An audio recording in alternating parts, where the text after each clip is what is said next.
And today we have a guest with us. Let's welcome. Hey everybody, Deathblade here. So I'm going to be talking about, well, we are going to be talking about how to pronounce the name of one of the characters in A Will Eternal. This has some information from chapter 714 of A Will Eternal. So if you've not read that far in the translation, you might want to wait a little bit.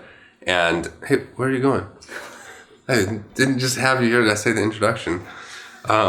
Sorry, we recently were traveling to the Usha World translator workshop thing, and after we came back, the whole family got sick. So my hair's all weird, and I'm in a not very good state. I don't know how you feel. Perfect. Okay.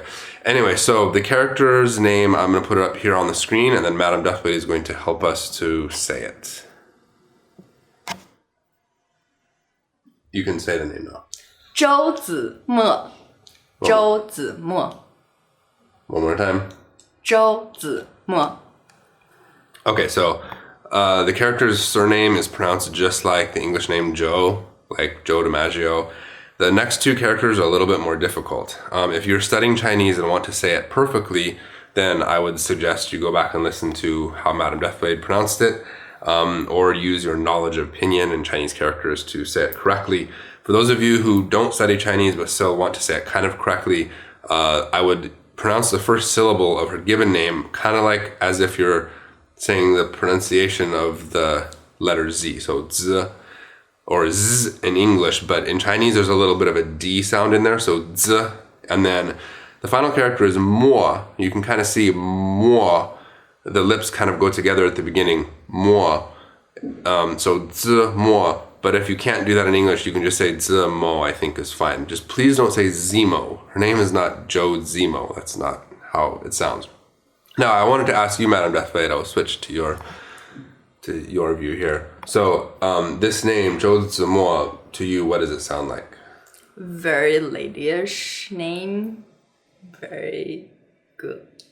Beautiful? Beautiful. Like charming? I would imagine someone knowing like you? someone.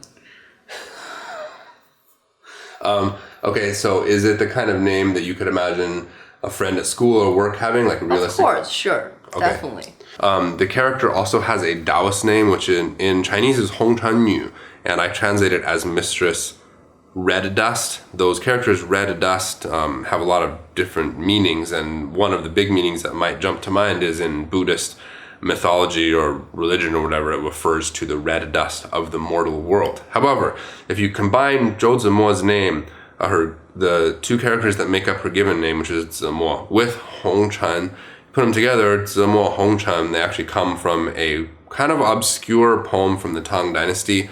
That part isn't necessarily very important, but what is important is that in the Chinese story, it's theoretically possible to think that Hong Chan Yu could be a name because it is a Xianxia novel, but I wanted to ask Madame Deathblade. Actually, I already asked her this ahead of time, but I want to ask her in interview format, does the name Hong Chan Yu sound like a common name of...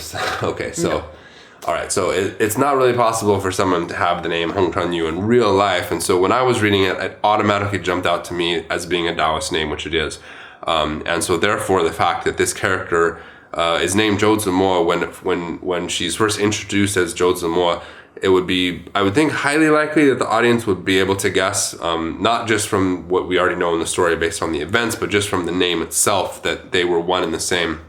I think it's a little easier in English because we know that Hong Chan Yu is a Taoist name, and we, because of how I translated it, whereas Zhou Zimo is a name.